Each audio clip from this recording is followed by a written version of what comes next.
Welcome to my YouTube channel. Ngayon ituturo ko sa inyo step by step kung paano gumawa ng subscribe button gamit ang KineMaster application. Sana all. Sa mga baguhan pa lang sa ating YouTube channel, huwag niyong kalimutan na mag-subscribe, mag-share ng video at isama niyo na rin ang notification bell para lagi kang updated sa mga video ko na i-upload. Sana makatulong po ito. Bago natin simulan, intro muna tayo.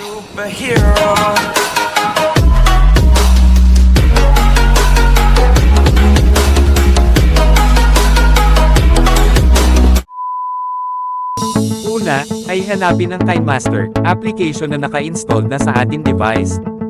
Pag wala pa kayo nito download nyo lang sa Play Store kung Android ang gamit. Pag nasa application na kayo, ay i-tap lang ang create, at lagyan ng title. Pagtapos maglagay ng title, press the create word sa baba. Ngayon nasa media browser na tayo. Nakita nyo sa gilid may pagpipilian. Pipiliin lang natin ang word video. Kasi mayroon na tayong na-download ng subscribe button green screen.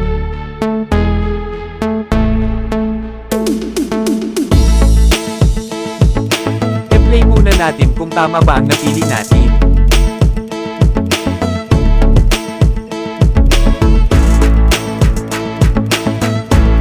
Next, i-press natin ang nasa taas na may nakamarka layer. At press ang media. Hanapin natin sa media browser ang picture na panglagay natin. Pag nahanap at nakapili ka na, press lang ang picture para malagay. Adjust natin ang laki ng picture base sa laki ng subscribe button para naman maganda tingnan.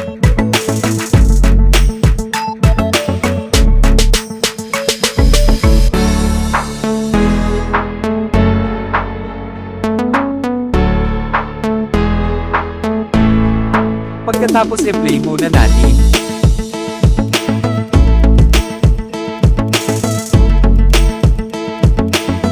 Drag the picture up para sakto sa kalalagyan.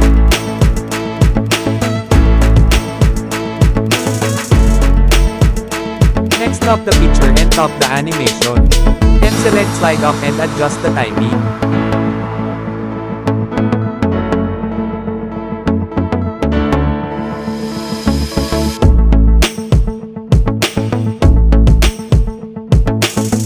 So play it again hanggang masakto.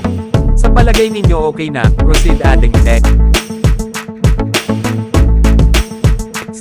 Press again the layer and press text para matype natin yung gusto nating ilagay. Sa akin na yung YouTube channel ko which is TNTV Official. Pag okay na yung text na ilagay, press OK. After that, we select font size for our text name na makikita sa gilid. We have tatlong option here to choose, pipiliin lang ang may Android word. Then select font size na gusto ninyo.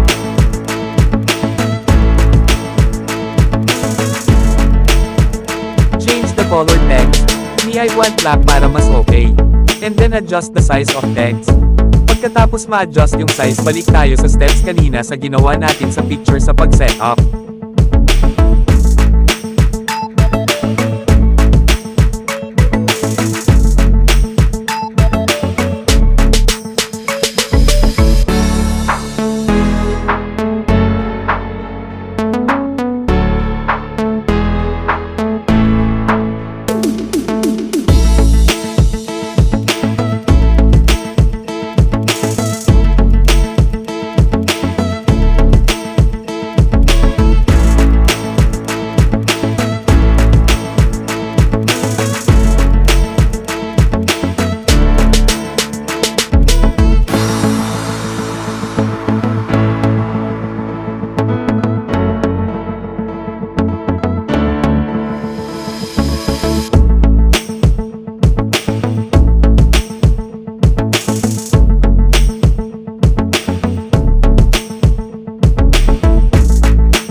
Pag okay na, na-set up na natin.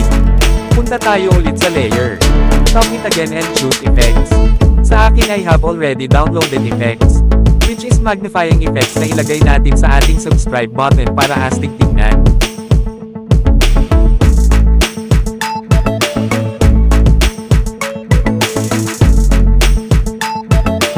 Adjust the magnifier effects na nakatuon lang sa ating subscribe word sa baba hanggang makuha mo na yung gusto mong mangyari.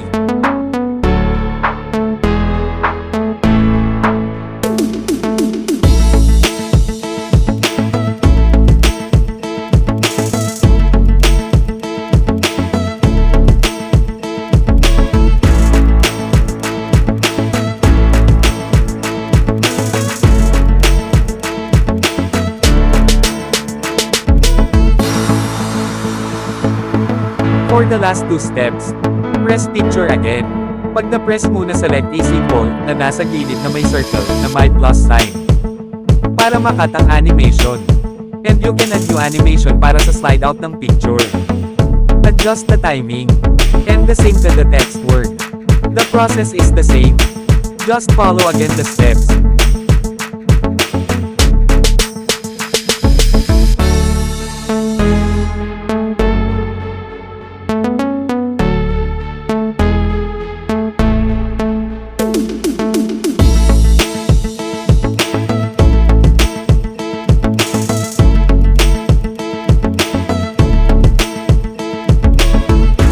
For the final steps, add a subscribe button audio, which is already downloaded to our device.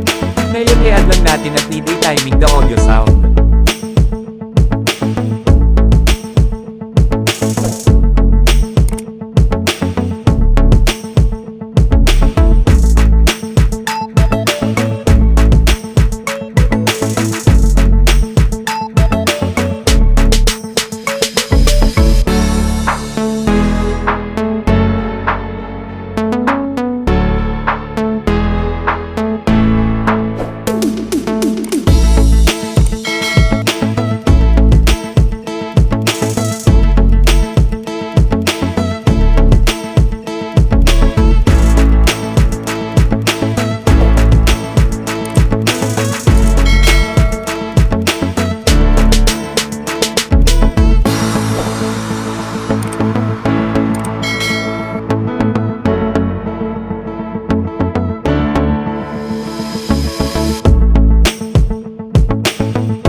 Alright, tapos na yung subscribe button natin.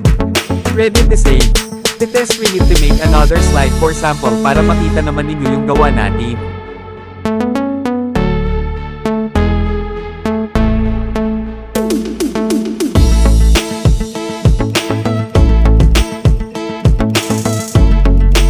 Back to step 1 process.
Ayan, ganun lang kadali.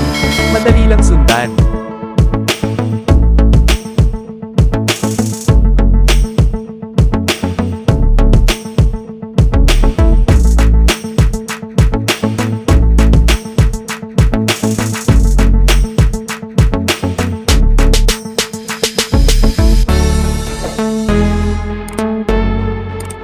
Sana may napulot kayo na kaalaman na ipinakita ko at tinuro.